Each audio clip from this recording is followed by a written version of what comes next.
Boa noite, meus amigos e minhas amigas do nosso canal Escola Teológica Católica. Vamos rezar antes da gente gravar o nosso vídeo de hoje, para que o Divino Espírito Santo ilumine a nossa inteligência, para que possamos aprender mais sobre as coisas de Deus. Em nome do Pai, do Filho e do Espírito Santo. Amém. Vinde, Espírito Santo, enchei os corações dos vossos fiéis, acendei neles o fogo do vosso amor. Enviai, Senhor, o teu Santo Espírito, e tudo será criado, e renovareis a face da terra. Oremos, ó Deus, que instruíste os corações dos vossos fiéis. Com a luz do Espírito Santo, fazei que apreciemos retamente todas as coisas, segundo o mesmo Espírito, e gozemos sempre da sua consolação. Por Cristo Senhor nosso. Amém. Que a Virgem Santíssima interceda por nós, para que possamos guardar no coração a santa palavra de Deus. Ave Maria, cheia de graça, o Senhor é convosco. Bendita sois vós entre as mulheres, e bendito é o fruto do vosso ventre, Jesus. Santa Maria, Mãe de Deus, rogai por nós, pecadores, agora e na hora de nossa morte. Amém. Glória ao Pai, ao Filho e ao Espírito Santo, como era no princípio, agora e sempre. Amém. Nossa Senhora Aparecida, rogai por nós. São José, rogai por nós. Em nome do Pai, do Filho e do Espírito Santo. Amém. Boa noite, espero que todos estejam bem, na santa paz. E antes de gravar o nosso vídeo de hoje, o meu recadinho de sempre, pedindo a você que se inscreva no nosso canal, deixe aí o seu comentário, a sua curtida, a sua visualização, compartilhe os nossos vídeos. Nos ajude, gente, a divulgar esse canal, por favor, tá bom? A gente precisa aí da ajuda de vocês para que o nosso canal possa crescer. Compartilhe aí nos grupos, nas igrejas, tá bom? Você que é católico, um estudo de teologia gratuito, um estudo bíblico de graça pela internet, de Antigo Testamento. Eu não conheço na internet um estudo de Antigo Testamento de graça, como a gente está oferecendo. Então hoje, graças a Deus, nós vamos terminar o livro de Juízes. Olha só que bênção, não é? Já estudamos todo o Pentateuco, os 5 primeiros livros da Bíblia, e já estudamos o livro de Josué. Agora, hoje, vamos encerrar o livro de Juízes. E talvez dê até para a gente já fazer uma introdução do próximo livro, que é o livro de Ruth. Então, abra sua Bíblia aí. Eu estou com a minha Bíblia de Jerusalém aqui. Se você tiver a Bíblia de Jerusalém, é a página 380, a Bíblia de Jerusalém. É a página 380, livro dos Juízes, no capítulo 20. Os 2 últimos capítulos, 20 e 21. Se Deus quiser, hoje nós terminamos. Gente, o livro de Juízes, ele é um livro bastante difícil de interpretar. Por quê? Porque era uma época que o povo de Israel estava instalado lá em Canaã, na terra que Deus tinha prometido para Abraão, Isaque e Jacó. Não é? Deus levou esse povo através de Moisés. Moisés olhou a terra, mas não entrou. Quem entrou foi Josué, Caleb. Só que Josué morreu e não deixou sucessor. Então, gente, eles caíram muitas vezes na idolatria, e não somente na idolatria. Nós vimos na aula passada, né, no capítulo passado, Israel, gente, pecou demais, não é? Por quê? Porque não tinha um líder, não tinha um sucessor. Josué não deixou sucessor, né? Então, Josué tinha os juízes. Só que quando o juiz morria, Israel voltava de novo àquele pecado, não só de idolatria. Nós vimos na aula passada, né? Cometeu assassinato, pecado de homossexualidade. Então nós vimos na aula passada. E aqui no capítulo 20, eles vão ser castigados pelo Senhor Deus. Não é? Todo pecado, gente, não é que Deus castiga. Não é? O Deus do Antigo Testamento era um Deus vingativo, um Deus que castiga. Não, Deus não é vingativo e Deus não castiga. Deus é justo. Ok? Deus é misericórdia, mas Deus também é justiça. E na época estava no tempo da lei, a lei de Moisés.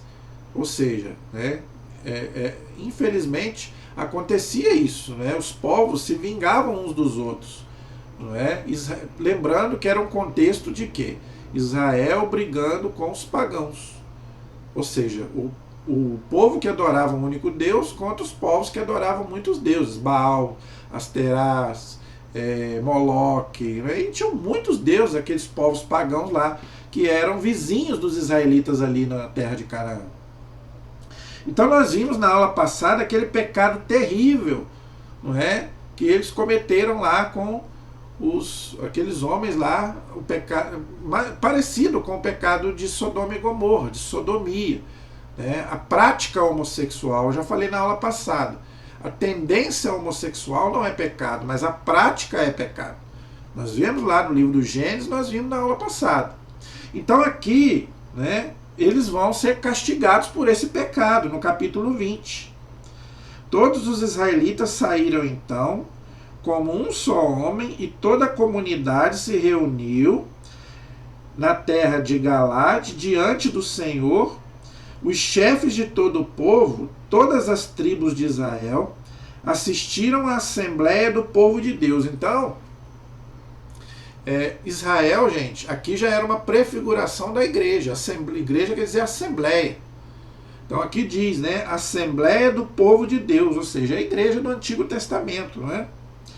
400 mil homens que sabiam usar a espada. Os benjaminitas, né, da tribo de Benjamim, que era um dos filhos de Jacó, lembrando que as 12 tribos estavam ali agrupadas em Canaã, tiveram notícia de que os israelitas haviam chegado. Então os israelitas disseram: explicai-nos como se cometeu este crime. O levita, né, que era da tribo dos sacerdotes, o marido da mulher que tinha sido morta, né, aquela mulher que foi esquartejada. Por quê? Porque foi dada no lugar dos homens que queriam ter relações com outros homens. Não é? A coitada ainda foi usada, ainda mataram a mulher. Então era muito pecado mesmo. Eu chegara com a minha concubina, aqui ele começa a contar, não é? Se aproximaram contra mim durante a noite, cercaram a casa onde eu estava, eles queriam tirar minha vida e violentaram a minha concubina, causando a sua morte. Então tomei a minha concubina e retalhei em pedaços e o mandei a toda a herança de Israel, porque cometeram tal, não é, infâmia em Israel. Só que ele fez muito pior do que os outros que tinham abusado da mulher. Ela não era a mulher dele legítima, era concubina, né? Os homens, na época, eles praticavam a poligamia. Então, gente, Israel estava mergulhado no pecado da idolatria, não é? Da poligamia. Tudo isso, gente, é fruto do pecado do homem.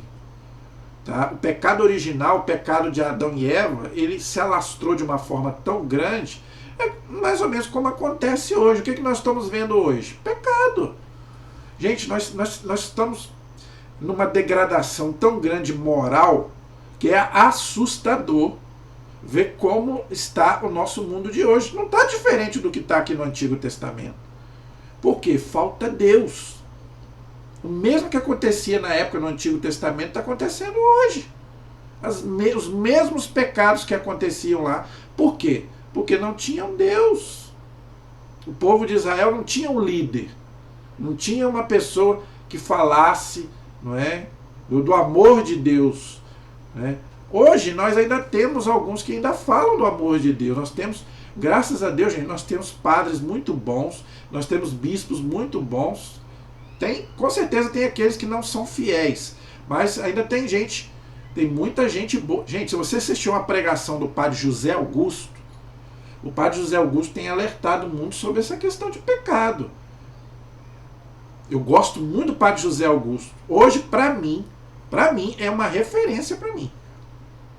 O padre Paulo Ricardo, o padre Gabriel Vilaverde, Frei Gilson, o Dom Henrique, os que já faleceram, Dom Henrique Soares, Padre Léo. Gente, a primeira vez que eu ouvi um padre falar do inferno foi o Padre Léo. Por isso que eu sou... Quem me conhece aqui sabe. Todo vídeo meu eu falo dele. Eu sinto até hoje a perda dele. Foi o primeiro padre que falou do inferno, que eu vi. Foi o Padre Léo. Hoje o Padre José Augusto também fala. Entendeu? Não é ficar falando bonito, que vai todo mundo pro céu. Quem dera que todo mundo fosse com esse monte de pecado que nós estamos vendo aí hoje. Aí depois que morre, todo mundo vira santinho e vai pro céu? Não, senhor. Temos que mudar de vida. Temos que nos converter. Ninguém quer saber hoje de penitência e conversão. O pessoal quer hoje um Deus milagreiro, um Deus curandeiro. Era ele que falava isso. O Padre José Augusto também fala. E os padres que eu citei também falam. As pessoas hoje querem um padre curandeiro, milagreiro, um Jesus curandeiro, milagreiro, que vai resolver todos os meus problemas, vai me dar prosperidade, vai me dar casa, vai me dar carro. É isso que as pessoas estão buscando hoje. Entenderam? Então, gente, não está diferente do que nós estamos vendo aqui. Todo o povo se levantou como se fosse um só homem e disse: nenhum de nós voltará à sua tenda, nenhum de nós retornará à sua casa. Isso é o que faremos agora em Gabá. Tiremos a sorte, tomaremos todas as tribos de Israel, 10 homens de cada um, tá? Providenciarão mantimento para o povo, para aqueles que irão tratar Benjamim conforme a infâmia que ele cometeu em Israel. Assim se reuniram contra aquela cidade todos os homens de Israel, unidos como um só homem. As tribos de Israel enviaram emissários a toda a tribo de Benjamim com esta mensagem: que esse crime e esse que se cometeu entre vós, agora, pois, entregai-vos esses homens, esses bandidos, que estão em Gabá, para que os executemos e extirpemos o mal do meio de Israel. Mas os benjamitas não quiseram ouvir os seus irmãos, os israelitas. Então, naquela época era assim. Era o olho por olho, dente por dente. Se pagava até com a pena de morte. Claro que hoje a Igreja Católica é contra a pena de morte. Não é? Você bota o cara lá e deixa ele mofar na cadeia até morrer. A Igreja Católica hoje não aceita mais a pena de morte. Aqui no Antigo Testamento era um outro contexto. Aqui se matava mesmo, matava mulher, matava criança, matava todo mundo. Mas lembrando, gente, que estamos lá no Antigo Testamento. A moral era totalmente diferente de hoje. Hoje nós estamos, hoje já não estamos mais no tempo da lei, estamos no tempo da misericórdia. Mas também não vamos abusar da misericórdia de Deus, né, gente? Tem gente que abusa, porque Deus é misericordioso, então eu posso fazer o que eu quiser que Deus vai me perdoar. Não é assim também não. Por isso que existe o purgatório, que eu fiz um vídeo aqui sobre o purgatório. Entendeu? Não basta só se arrepender, se confessar. Fica a pena. A confissão perdoa a culpa, mas fica a pena, o estrago que o pecado deixou. Então se você não pagar aqui, você tem que pagar no purgatório. Isso é justiça, gente. Deus é misericórdia, mas Deus é justiça. Os benjamitas, deixando as suas cidades, se concentraram para combater contra os israelitas. Olha, tá vendo? Irmão guerreando contra irmão, por causa do pecado, daquela tribo. Contaram naquele dia os benjamitas vindo de diversas cidades. Habitantes foram contar. Aqui, gente, a gente começa a contar, que eles estavam se preparando para guerrear Israel contra os da tribo de Benjamim, porque eles queriam se defender.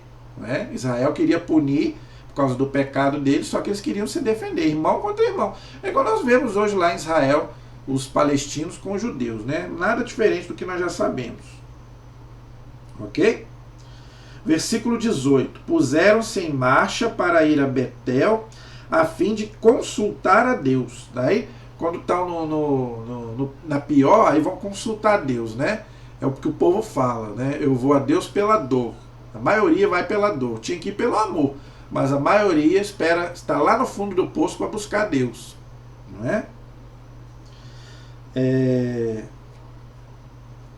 Quem de nós subirá primeiro para o combate contra os benjaminitas? Indagaram os israelitas. E o Senhor respondeu: Judá subirá primeiro. Por quê? Judá, gente, era da qual vai nascer o Messias. E o próprio rei Davi, que nós vamos ver, que nós vamos estudar sobre o rei Davi, também era da tribo de Judá. E Davi era um homem de guerra. Em nome de Deus ele venceu muitas guerras, não é? Naquela época se guerreava muito. Então Judá subirá primeiro. Pela manhã os israelitas saíram e acamparam, e os homens de Israel avançaram para o combate contra Benjamim e se dispuseram em ordem de batalha. Mas os benjamitas saíram naquele dia, massacraram, Israel. Então o exército dos homens de Israel se encheu de coragem e outra vez se dispôs em ordem de batalha, no mesmo lugar. Então aqui, gente, ele começa a contar os preparativos para a guerra entre Israel e os da tribo de Benjamim. E o Senhor respondeu: marchai contra ele. No segundo dia os israelitas chegaram perto dos benjaminitas, porém, nesse segundo dia, Benjamim saiu ao seu encontro e massacrou os homens dos israelitas, todos eles. Então todos os israelitas e todo o povo vieram a Betel. Então esse versículo 26 aqui é interessante, não é? Olha só o versículo 26 do capítulo 20. Então todos os israelitas e todo o povo vieram a Betel, choraram, ficaram ali diante do Senhor, jejuaram todo dia até a tarde, e ofereceram holocaustos e sacrifícios de comunhão perante o Senhor. E depois os israelitas consultaram o Senhor. A arca da aliança estava naqueles dias naquela região, e Finéias, filho de Eliezer, filho de Araão, nesse tempo prestava serviço junto a ela. Eles disseram: devo sair ainda para combater contra os filhos de Benjamim, meu irmão, ou devo desistir? E o Senhor respondeu: marchai, porque amanhã o entregarei nas vossas mãos. Então aqui eu quero comentar algumas coisinhas. Tá? O povo, antes de sair para a guerra, ele consultou o Senhor. Qual é a nossa guerra hoje, gente? O nosso inimigo hoje é o demônio, não é? E somos nós mesmos, os nossos pecados, não é verdade? Então, gente, a gente precisa consultar a Deus. Como é que a gente consulta a Deus? Na oração, não é? Está sempre pedindo direção a Deus, não é? Buscar socorro na palavra de Deus, nos sacramentos da igreja, não é verdade? Para a gente poder ter forças para poder vencer os inimigos. Tem muita gente, que está sendo treinada para lutar contra a gente. Não é? É a seleção dos traficantes, é a seleção dos prostituidores, a seleção. Tem muita seleção aí que está sendo treinada para jogar contra a gente. Entenderam? Da corrupção, a seleção da corrupção, não é? Do dinheiro, do poder, do ter, do prazer. Tem muitas seleções que estão sendo treinadas pelo demônio para lutar contra a gente, para jogar contra a gente. Então a gente precisa consultar. Deus é o nosso técnico. Fazendo uma comparação aqui com futebol, quem gosta de futebol aqui sabe. Um time, quando vai jogar contra o outro, tem as estratégias do técnico para poder vencer o outro. Não é verdade? Então a gente tem que buscar também o nosso técnico, que é Deus. É uma comparação bem humana, vamos dizer assim, mas é mais ou menos isso. Porque nós estamos, gente, numa batalha, nós estamos numa guerra do bem contra o mal. Quem está com o bem vai vencer. Mas será que nós estamos com Deus? Gente, a gente tem que entender uma coisa, tá? Deus está conosco todo o tempo. Mas e nós estamos com Deus? Com certeza. Eu estou com Deus, eu acredito em Deus. Gente, o demônio também acredita em Deus. Acreditar em Deus, o demônio também crê. Entenderam? Então, muitas vezes, Deus está conosco, mas e nós? Estamos com Deus? Estamos em Deus. Entenderam? Então, isso é o mais importante. Muito mais importante é nós estarmos em Deus, em comunhão com Deus. Entenderam? Então, aqui eles consultaram a Deus e fizeram penitência. Entendeu, gente? Por isso que eu falei que hoje, as pessoas hoje não querem saber de penitência. Mas aqui eles fizeram penitência, vou repetir. Versículo 26. Choraram, ficaram ali diante do Senhor, jejuaram todo dia até a tarde e ofereceram holocaustos e sacrifícios de comunhão perante o Senhor. Então, olha só, choraram de arrependimento pelos pecados. E você já chorou pelos seus pecados, por ter ofendido a Deus? Isso, gente, é o temor de Deus que nós temos o dom do Espírito Santo, o temor de Deus. Não é ter medo de Deus. É isso. É você chorar diante de Deus dos seus pecados. Quantas vezes eu já chorei por causa dos meus pecados? Sozinho, eu e Deus. Eu já falei isso aqui, já dei esse testemunho aqui. Né? Eu sou muito difícil de chorar. Mas quando eu estou na presença de Deus, as lágrimas rolam por causa dos meus pecados. Por isso que Jesus fala que quando ele vier vai haver choro e ranger de dentes. Muita gente vai chorar diante de Deus por causa dos nossos pecados. Entendeu? Mas se você chore, mas chore diante de Deus. Entendeu? Porque tem gente que acha que não tem pecado. Não. Eu já vi gente falando, eu pra quê? Eu não tenho pecado. Então a primeira coisa, se reconheça, seja humilde. Gente, tá, é o primeiro dom que nós temos que pedir a Deus é a humildade. É o que falta mais, principalmente na igreja. Nós temos muita pouca gente humilde na igreja. Quanto mais lá em cima, mais a pessoa se acha. Eu sei porque eu trabalho na igreja. Por que eu nunca aceitei cargo nenhum? Eu não quero cargo. Já falei isso aqui, torno a repetir. Eu não quero cargo nenhum. Só quero dar minha aula, né? Mais nada. Além do meu canal aqui, dou minha aula lá na igreja. Não quero cargo nenhum. Não quero ser secretário de nada. Não quero ser coordenador de nada. Não quero assumir, assim, nada. Ser chefe, líder de nada. Não quero, nunca quis, não quero.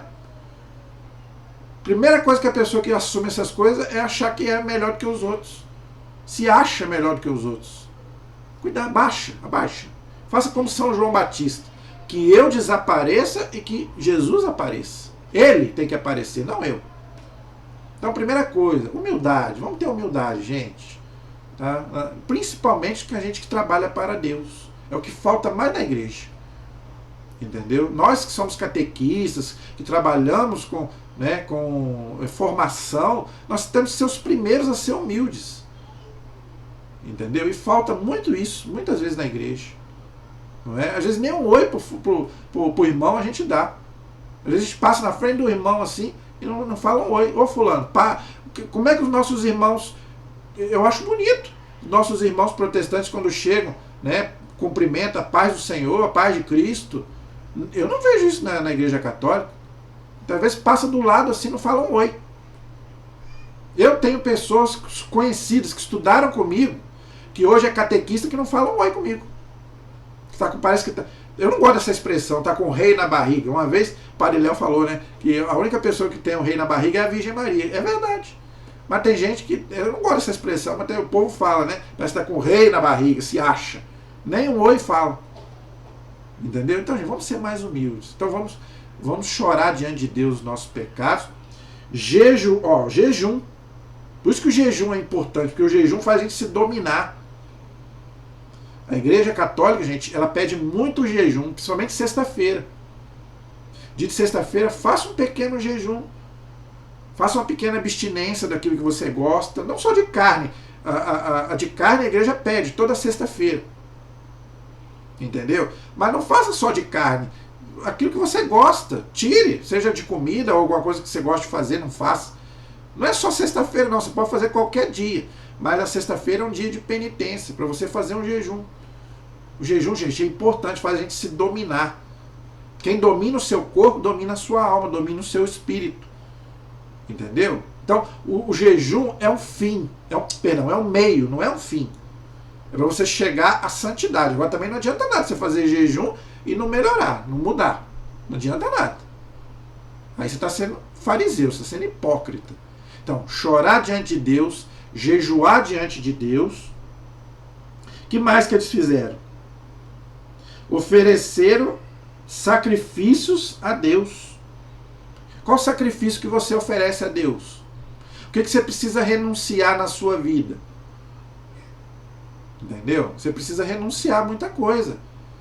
Nós que trabalhamos para Deus, muitas vezes a gente tem que renunciar até mesmo as coisas que a gente fazia antes. Você não pode viver a mesma vida hoje que você vivia lá atrás antes de conhecer Deus. Hoje você tem que pensar 1000 vezes antes de fazer alguma coisa, para você não ser um contra-testemunho. Então tem muita coisa que você fazia antes que hoje você não pode fazer mais. É o homem novo que São Paulo fala, né? A vida velha já passou.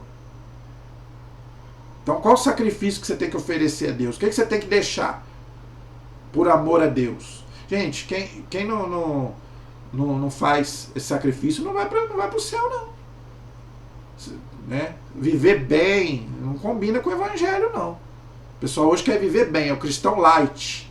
Né? Essa pregação do Padre Léo é maravilhosa, é uma das melhores. Cristão light. Hoje, né, nós queremos um cristianismo light, que não nos compromete. Não é?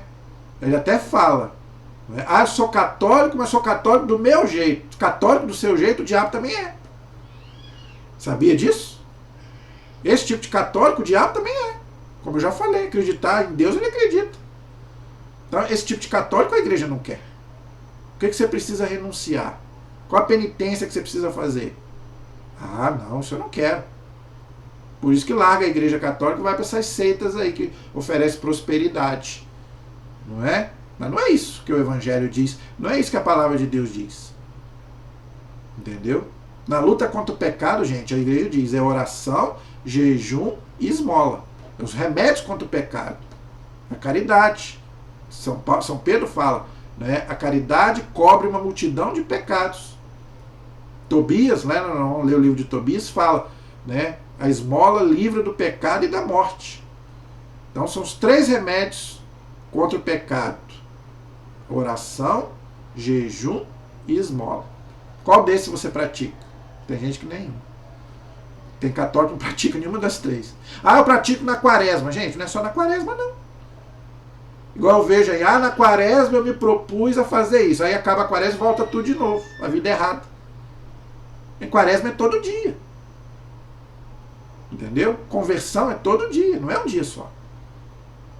A quaresma é um período que a igreja coloca para a gente intensificar. Entendeu? Mas a nossa conversão tem que ser dia a dia, diária. Depois os israelitas consultaram de novo a Deus, né? Depois que eles rezaram, estiveram ali diante de Deus. Outra coisa, ficaram de manhã até a tarde. Tem gente que não reza meia hora. Tem gente que não tem tempo de ler a palavra de Deus 20 minutos. Eles ficaram aqui de manhã até a tarde na presença de Deus. Tem gente que vai na igreja, parece que está com formiga. Chega ali e já quer logo sair. A missa é obrigatória a gente ir de domingo. Mas você não precisa de ir só no horário de missa. Você pode ir também na igreja fora da missa. Ir lá fazer uma oração e diante do Santíssimo, fazer suas orações, seus pedidos. Tem gente que não vai na missa e nem fora da missa. Entenderam? Eles ficaram aqui de manhã até a tarde na presença de Deus. Eu fiz um propósito no cerco de Jericó, no próximo cerco de Jericó, todo dia eu tirar pelo menos meia hora, 1 hora para ir lá rezar diante de Jesus. É um propósito que eu fiz. E você? E nós? Então, gente, às vezes a gente reza 10, 15 minutos e acha que tá bom, e cobra de Deus, acha que Deus está devendo obrigação para nós. Eles ficaram aqui de manhã até a tarde diante de Deus. E você? Quanto tempo você tira para Deus? A Arca da Aliança estava naqueles dias naquela região. Por isso que eu falei, diante do Santíssimo. Para nós hoje é a Arca da Aliança. Finéias, filho de Eliezer, filho de Araão, ou seja, da tribo dos sacerdotes. Lembrando que Araão, irmão de Moisés, era da tribo dos sacerdotes. Prestava serviço junto à arca. Eles disseram: devo ainda combater contra os filhos de Benjamim, ou devo desistir? E o Senhor respondeu: marchai, porque amanhã o entregarei em vossas mãos. Essa marcha, gente, quer dizer o quê? Luta, força, vamos em frente, que Deus está conosco. A arca vai na frente e nós vamos atrás. Procissão. Tem gente que fala que a igreja, que procissão a igreja inventou. Não. Então o povo marchava, a arca ia na frente e eles marchavam atrás. Entendeu? Por isso que eu fiquei maravilhado, gente, com a última procissão que teve. Graças a Deus. Quanta gente na procissão. Então Israel arranjou as tropas emboscadas. No terceiro dia, os israelitas marcharam contra os benjamitas e se organizaram em ordem de batalha e saíram ao encontro do povo e foram atraídos ao longe da cidade. Então aqui, gente, eles começaram a combater uns contra os outros, ok? Eu vou passar porque é muito grande e eu penso que a gente pode passar, ok? Israel guerreou contra a tribo de Benjamim, ok? O versículo 48 diz assim: os homens de Israel voltaram aos benjamitas e passaram ao fio da espada a população da cidade, até o gado e tudo o que encontravam. E colocaram fogo também em todas as cidades que encontraram, tá vendo? Então, gente, todos eles foram mortos, ok?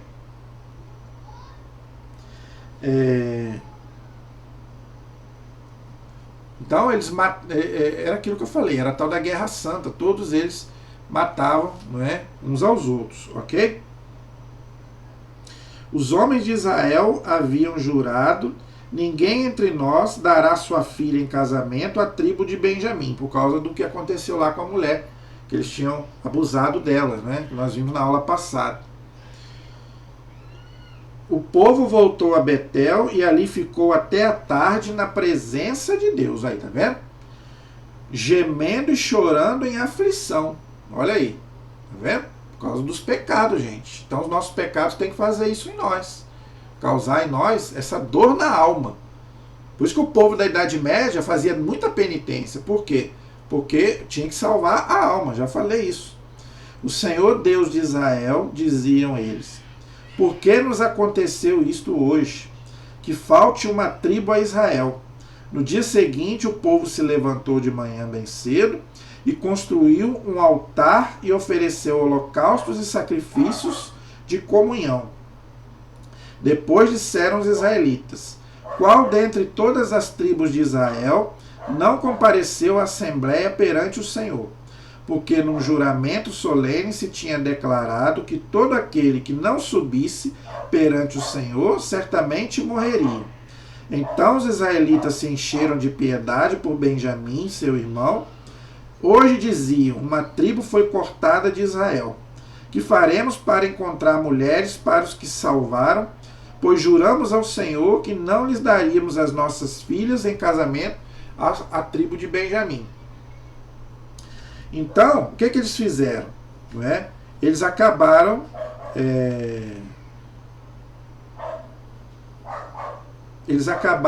dando as filhas à tribo de Benjamim, e eram virgens. Diz aí no versículo 8: então eles da tribo de Israel subiram perante o Senhor e, vindo ao acampamento da assembleia, contaram todos que tinham comparecido, e toda a comunidade enviou para lá homens com esta ordem: ide e passai ao fio da espada os habitantes de Galade, inclusive as mulheres e os não combatentes. Assim procedereis, consagrareis ao anátema, ou seja, excomunhão. Anátema, gente, quer dizer excomunhão. Isso aí eu já expliquei. Né? A igreja também hoje tem autoridade para excomungar uma pessoa, dependendo do pecado que ela comete. A pessoa pode voltar se ela se arrepender. Todos os homens de todas as mulheres que conheceram o leito de um homem, entre os habitantes de Galade, acharam 400 virgens que não tinham partilhado o leito de um homem, e as trouxeram ao acampamento em Siló, que está na terra de Canaã. Toda a comunidade enviou então emissários aos benjaminitas, que estavam ao rochedo, para lhes propor a paz. Benjamim então voltou, foram-lhe dadas as mulheres de Galade, que tinham sido deixadas com vida, mas não eram suficientes para todos eles. O povo se encheu de piedade por Benjamim, porque o Senhor tinha feito uma brecha entre as tribos de Israel. Que faremos para providenciar mulheres para os que restam? Diziam os anciãos da comunidade, pois as mulheres de Benjamim foram mortas. E acrescentavam, como Benjamim possuir uma posteridade, para que uma tribo não seja apagada de Israel, porque quanto a nós, não mais poderemos dar nossas filhas em casamento. De fato, os israelitas haviam pronunciado um juramento nestes termos: maldito aquele que der mulher a Benjamim, por causa do que eles tinham feito lá atrás com a mulher, não é? Terem abusado lá daquela mulher, e depois o marido, né, chegou até matar ela. Mas disseram eles: há a festa do Senhor, que se celebra anualmente em Siló. A cidade está ao norte de Betel, a leste do caminho que sobe a Betel e Siquém. Recomendaram então aos benjaminitas: ide emboscar nas vinhas, espiareis logo as filhas de Siló saírem para dançar, saireis das vinhas e levareis cada qual uma mulher dentre as filhas de Siló, e partireis com elas para a terra de Benjamim. Se os seus pais ou irmãos vierem conosco, nós lhe diremos: conformai-vos, porque não podemos conseguir mulher para cada um na guerra, e vós não podeis dar a eles, porque nesse caso teríeis sido culpados. Assim fizeram os benjaminitas, segundo o seu número, cada um tomou dentre as jovens que dançavam uma para si, e depois partiram, retornando à sua herança, reconstruíram as cidades e nelas se estabeleceram. Os israelitas então se dispersaram para voltar cada qual à sua tribo e ao seu clã, saíram dali para a sua herança. Naqueles dias não havia rei em Israel, e cada um fazia o que lhe parecia correto. Então, gente, como eles não tinham um líder, eles faziam cada barbaridade. Então aqui eles pegaram lá aquelas mulheres, né, que estavam dançando, que eram virgens, e pegaram elas como mulher, não é? Então, gente, infelizmente, isso é a miséria humana, como eu já falei, não é? Mas isso é a importância de se ter também um líder na comunidade. Senão, gente, vira bagunça, como eu já cansei de falar aqui, ok? Então, gente, eu acho que já deu para a gente poder falar um pouco, então, sobre o livro dos Juízes, ok? Então, gente, encerramos mais um livro, graças a Deus, ok? E na próxima aula, com a graça de Deus, nós já vamos começar o livro de Ruth. Só que hoje eu quero fazer uma pequena introdução para a gente já se familiarizar com o livro de Ruth. Então, encerramos o livro de Juízes, onde Israel está na terra de Canaã, as 12 tribos estão ali, sem rei, sem líder, sem nada, e praticando idolatria e todo tipo de pecado. Esse é o contexto, tá?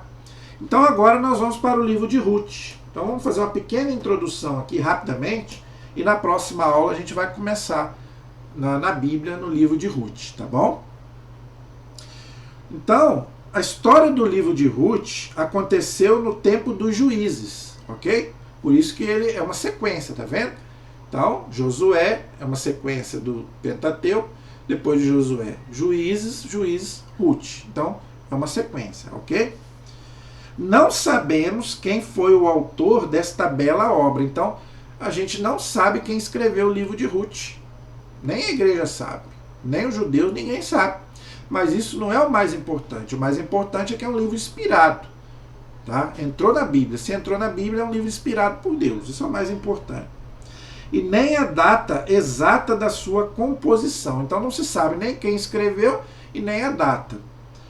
Que deve ser posterior ao exílio da Babilônia, ou seja, ao ano 587 ao ano 537 a.C. Então foi mais ou menos nessa época aí, mas não temos certeza. O livro conta a bela história de Ruth, a moabita, ou seja, não era judia. Os moabitas, gente, não eram judeus, eram pagãos. A moabita que casou com Boz, que era israelita.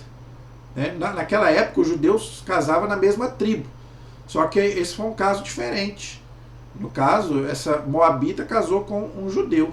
Não era comum. O judeu casava na mesma tribo. Entendeu? Eu já falei sobre isso aqui. Igual hoje. Hoje a igreja aceita fazer casamento entre um católico, um protestante, católico e uma outra pessoa. Entendeu? Com algumas exigências. Mas o mais correto é um católico casar com um católico, né, gente? Isso aí eu já falei isso aqui. Tá? Dos quais nasceu Obed. Quem foi Obed? Obed foi o pai de Jessé, que foi o pai do rei Davi, da qual, da sua descendência, nasceu Jesus. O rei Davi, o maior rei de Israel. Então, Ruth era da descendência de Davi. Ou seja, Davi era da descendência de Ruth, que não era judia. Ok? Qual é a finalidade do livro de Judite? É transmitir uma história edificante sobre as origens da família de Davi. Por que isso é importante? Porque Jesus nasceu nessa origem, humanamente falando. Jesus é homem e é Deus. Divino, como Deus, ele é filho de Deus, não tem pai nem mãe. Mas ele, como homem, ele é da descendência de Davi. Por isso que fala Jesus, filho de Davi, da descendência de Davi, o Messias. E o Messias viria da tribo de Davi. Os profetas falaram isso. Que teve então, entre os seus antepassados, uma moabita, ou seja, uma pagã, que não era judia. Isto é, um membro que não era do povo de Deus. E até seu inimigo. Olha aí, os moabitas eram inimigos dos israelitas. Que coisa, hein? Os desígnios de Deus, que a gente não compreende. Isto já ensina a universalidade da salvação, ou seja, a salvação é para todos, não é só para os judeus, não é só para os cristãos. Todos são convidados e chamados à salvação. Ela é universal, para todos. Jesus falou, ide pelo mundo inteiro, pregai o evangelho a todas as nações. Veja, a salvação é para todos, mas não quer dizer que todas as religiões salvam, todas as religiões levam a Deus, nada disso. A salvação que Jesus trouxe é para todos. Jesus morreu na cruz por todos. Mas não quer dizer que todas as religiões salvam. Claro que não. Isso aí é uma lorota que colocam aí. Basta fazer o bem, que não tem nada disso. Uma coisa é filantropia, outra coisa é a caridade por amor a Deus. Entenderam? Caridade é uma maravilha. Qualquer um faz, qualquer um pode fazer. Perdão, filantropia. Agora, caridade é você fazer por amor a Deus e porque aquele irmão também é filho de Deus. Isso é caridade. Então você faz por amor a Deus. Entendeu? Então tem diferença. Então, a universalidade da salvação preparada por Deus para todos os povos. Está lá em Ruth, capítulo 2, versículo 12. Depois, se você quiser anotar o texto aí, você pode ler lá. Ruth, capítulo 2, versículo 12. O mesmo se dá com o livro de Jonas. Então, o livro de Jonas, que é um livro profético, nós vamos estudar também fala da universalidade da salvação. Por quê? Porque Jonas foi pregar lá na cidade de Nínive, que não era que não era de judeus, era uma colônia de pagãos. Tanto que Jonas não queria ir. Mas Deus fez com que ele chegasse lá, pregasse, e a cidade se converteu. Então, gente, a salvação é para todos. Por isso que hoje nós temos que ir também em todos os lugares. Os missionários vão, aonde deixam a igreja ir, os missionários vão. Hoje, graças a Deus, a igreja está em toda parte, na África, na Ásia, na Oceania, em todos os lugares. A igreja sempre esteve, mas teve uma época que a igreja foi, principalmente nos países comunistas, Hoje, graças a Deus, até os países comunistas hoje a igreja está conseguindo penetrar, aos poucos, mas está. E é interessante, na África e na Ásia, onde o cristianismo é bem pequeno, está aumentando os cristãos. Infelizmente, na Europa, que é cristã, está diminuindo. E na América. O ateísmo está crescendo muito na Europa e na América. Mas na África e na Ásia, isso aí eu já ouvi. Já vi notícias sobre isso, que na África, na Ásia, graças a Deus o cristianismo tem crescido. Então vamos rezar para que isso aconteça, para que todos possam conhecer Jesus, gente. Como é que a pessoa vai se salvar sem conhecer Jesus? Tem muita gente na ignorância, entendeu? Então, Mateus, na sua genealogia, cita Ruth, está lá em Mateus 1, versículo 5. Então você pode ler lá. Mateus capítulo 1, versículo 5, cita Ruth na genealogia de Cristo. Cita duas mulheres lá que são pagãs. Ruth, que é moabita, e Raabe, aquela prostituta lá que nós vimos no livro de Josué, que também não era judia. Então está lá na genealogia de Jesus. Duas mulheres que não eram judias. Faz questão de citar Ruth, São Mateus faz questão de citar Ruth, para significar que ele quem? Jesus, não é filho apenas dos israelitas. É salvador não só dos judeus, mas de todos os homens. Então é o que eu falei. Né? Na cruz Jesus morreu por todos. Eu já vi gente falando, Jesus morreu só por alguns. Não, senhor. Jesus morreu por todos.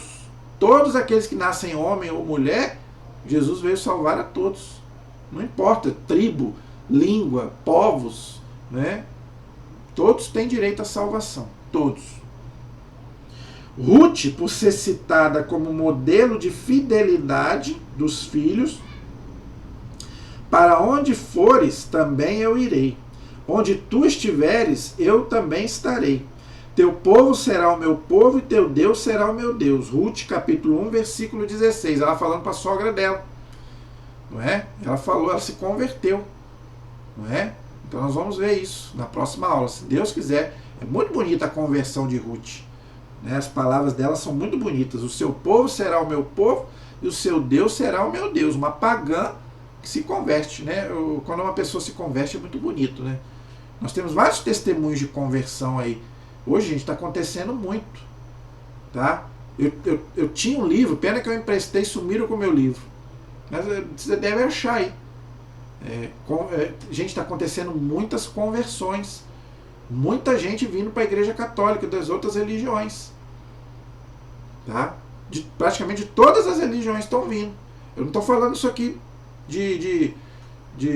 não é mentira o que eu estou falando, não.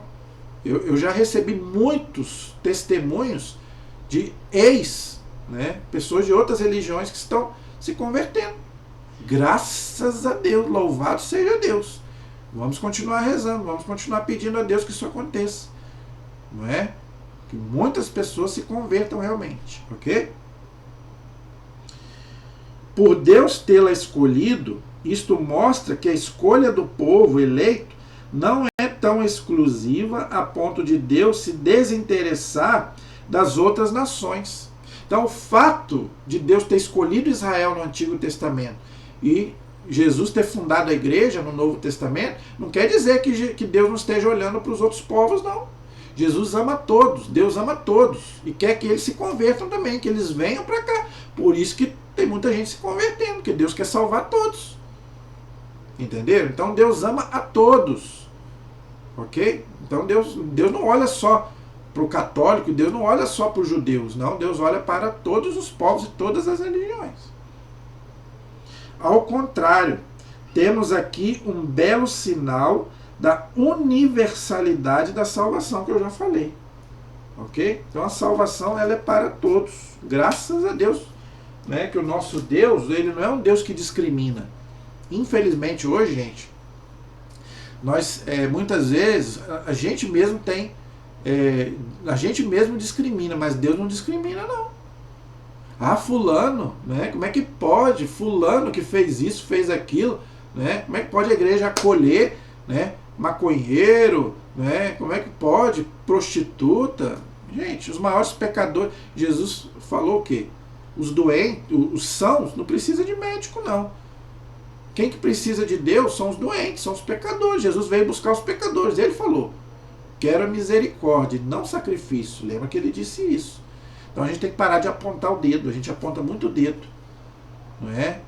Então a gente Jesus quer acolher a todos. Então, na próxima aula, se Deus quiser, nós vamos poder aí estudar o livro de Ruth, que é pequenininho. Só tem 4 capítulos, dá para estudar num vídeo só.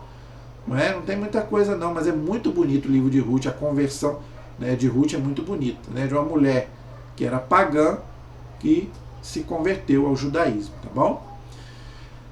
Espero que você tenha gostado. Terminamos então o livro de Juízes. Qualquer coisa aí, deixe seu comentário se você não entendeu, tá? Não é fácil, gente, né? Peço desculpa aí se alguma coisa não ficou explicada, deixe aí nos comentários. Como eu falei, eu não sou biblista, eu não sou expert em Bíblia, não. Eu tenho um pouquinho de conhecimento só, tá? Então, se por acaso eu coloquei alguma coisa aqui errada, se eu não está de acordo, pode colocar aí nos comentários aí que eu venho aqui e me retrato sem problema nenhum. Não tenho problema nenhum em vir aqui pedir, corrigir algum erro que eu possa ter falado aqui. Tá bom, gente? Mas eu procuro estudar um pouquinho, né, aquilo que eu aprendi com a igreja, nos livros, né? Eu coloco para você, mas não sou dono da verdade, não. Eu não tenho doutorado em Bíblia. Eu estudei um pouquinho. Tá? Então, se por acaso eu falar alguma coisa aqui que não está correto, você pode me corrigir aí sem problema nenhum. Se tiver algum padre, diácono, eu tenho muitos amigos diáconos, padres, se algum deles estiverem vendo os meus vídeos aí, por favor, podem me corrigir aí sem problema nenhum.